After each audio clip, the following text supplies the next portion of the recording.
What's up, y'all? Welcome back to the channel. Today we're doing something a little bit different. I'm starting something that I want to call GameSpeak. Basically, literally what the title says, just me speaking on games. All the games and all the content that's out there, and just kind of put that inside YouTube form and post it up to the channel. And particularly today, for the first episode of GameSpeak, I wanted to talk about something that I heard about a month ago. I'm actually a huge fan of Sonic, even though that's not on the channel yet.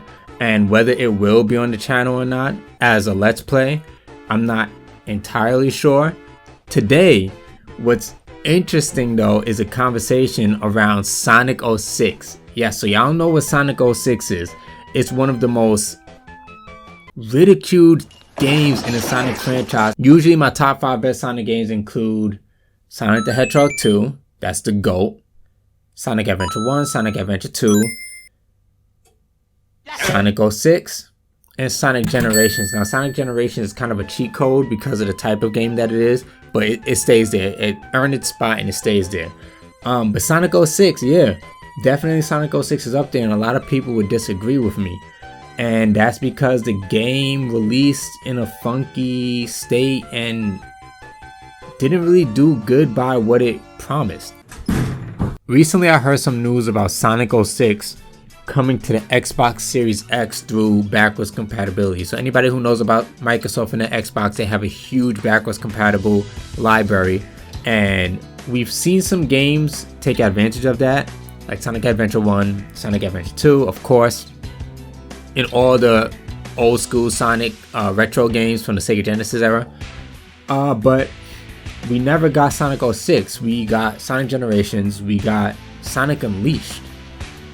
We did not get Sonic 06, at least not yet. And most people would understand why. So when Sonic 06 released, it got terrible reviews. And I was kind of young at the time, so I didn't really stick with the internet conversations and all of the news commentary going on based on the game as it was being developed. But I always remember one thing. I remember seeing like what would I call it? In-engine demo or something like that of the game. Was still in development state, and they had this night and day feature that the game will be able to simulate night and day. And so just from the looks of that, it seems so ambitious. And I don't remember how many years prior to the game's release that was, but I know by the time Sonic 06 came out, that feature was already taken out.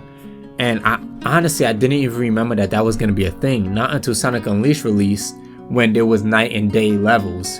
And it kind of jogged my memory a bit about Sega wanting to pursue that idea of night and day. Anyways, Sonic 06 finally released, and it was kind of like the Cyberpunk of 2006. Now, Cyberpunk is in a situation where they can fix that over time.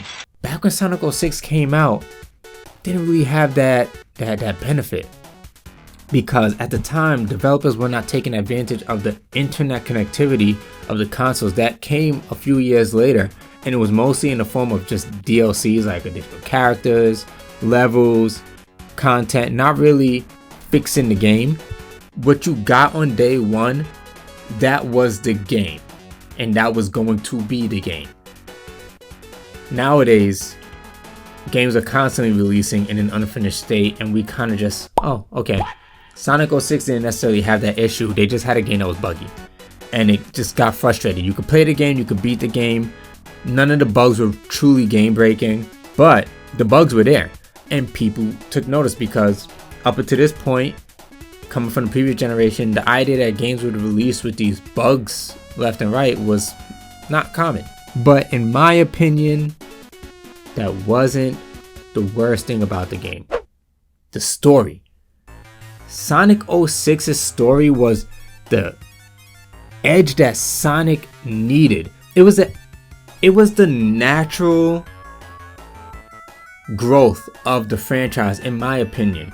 We went from Sonic running around on the Genesis to Sonic Adventure 1 and Sonic Adventure 2. When Nintendo and Sega were going at it, Sega always had this push that they were the edgier console with the edgier content, and Sonic was the embodiment of that. And they was really showing that with Sonic Adventure 1 and Sonic Adventure 2, because if you looked over at what they was doing on Nintendo, Mario was all bubbly and family friendly, which is fine, it works for Mario. But Sonic was going in a different direction, and Sonic 06 really started to hit that mark. I remember when it dropped and I started playing and you get that opening cutscene, Princess Elise is on the water. Oh my god, the graphics, the fidelity, the art design. The art design was amazing. Dr. Robotnik showed up and he looked real. He looked like a human being, somebody that I could see walking down the street, minus the crazy mustache, right? And it felt right. And then all of a sudden, we never got that again. And I know it's because Sega about-face turned and ran away from that, kind of like a stain on their reputation. And I feel like it was a detriment to the series because Sega did not take what worked, which was the art direction and atmosphere direction. It was where Sonic needed to be. But one thing, the bugs made the game unappreciated by, those hardcore fans. And then two, the thing that made the game one of the best games ever in my opinion also had something in it that broke the game for many people. And I'm not talking about physically breaking the game as in you can't play it. I'm talking about you kind of got irked by Sonic 06. Elise kissing Sonic in the mouth.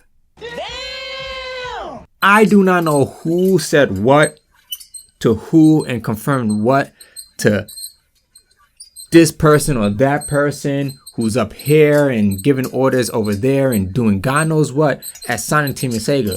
But somehow that got out the door, right? And you may, especially if you're a kid, you may look at that as harmless, but it's kind of like love of furries. It's like a human in a relationship with this beast character. It's bestiality. Like, what are we actually witnessing here, right? It was kind of weird. I always thought to myself, like, why didn't she just, put her hand on his chest or even, kiss her hand on her lips and place on his chest? Why the mouth-to-mouth resuscitation, right? And I think that was the final string for the game in terms of whether this game was going to be applauded for its risks that it took in terms of art style and atmosphere, or if it was going to be critically panned. There's literally nothing that they can do about that scene, and that scene is here to stay. However, with this news, and I don't believe that this news is accurate, I think that it might just be fake, but if Sonic 06 is going to be brought back to the current gen systems through back compat on the Xbox, that'll actually make people possibly reappreciate the game, because now they're just playing into Mario's turf. You're kind of alienating your audience that grew up on Sonic, because they're now older now and they remember Sonic as they were growing up, going into this more mature route, and now you're pulling the plug and everything's getting all kiddie, and they're like, wait a minute, I'm good. That seems like it's made for elementary school kids, so I'll pass. And then on top of that, the games were just kind of corny. Like Sonic Unleashed had amazing mechanics with the Hedgehog engine. It was a little bit hard to control, and they kind of toned it down a bit with like Sonic Generations and even Sonic Forces. But the story was whack. Like, the story was trash. And the idea of like this werewolf thing, it was so garbage. But I'm gonna save that for another conversation on another day. Sonic Unleashed, the only thing good about it was the Hedgehog engine, was the introduction of the Hedgehog engine. And just like that, we got Sonic Forces, and we saw how quickly it fell apart, right? Sonic Forces was trash. To be honest, I don't think that Sega will ever truly take the risks that they need to take to get back to the direction that Sonic 06 was leading towards. But with Sonic 06 coming out and us understanding that there were worse games than Sonic 06 and Sonic 06 really wasn't as bad as we made it out to be, that people might have a renewed appreciation for it and Sega might notice. Again, I don't know if this information is true about Sonic 06 coming to the Xbox Series X, but if it does, it will be dope. It probably won't be that big of news, but people will get to play it again, including me myself. I'm looking forward to it. Sonic 06 definitely deserves to be goated for its risk-taking attitude, its atmosphere, and its art style. Hopefully this information is true. If not, that sucks, but whatever, we move on. And hopefully one day Sega might give us a Sonic game that we deserve. Alright, that's about it. I think I'm going to shut this video down here. That's GameSpeak. That's the first episode. I was mostly just rambling on today, but I'm hoping to refine this type of content moving forward. I'm thinking of maybe doing Nier Automata or just a Nier series, the Dragon Guard Nier series. Until then, like, share, subscribe. That's another one down the bag. I'll catch you on the next one. Peace! I don't care what happens to the world. Elise, just smile. And don't get me started!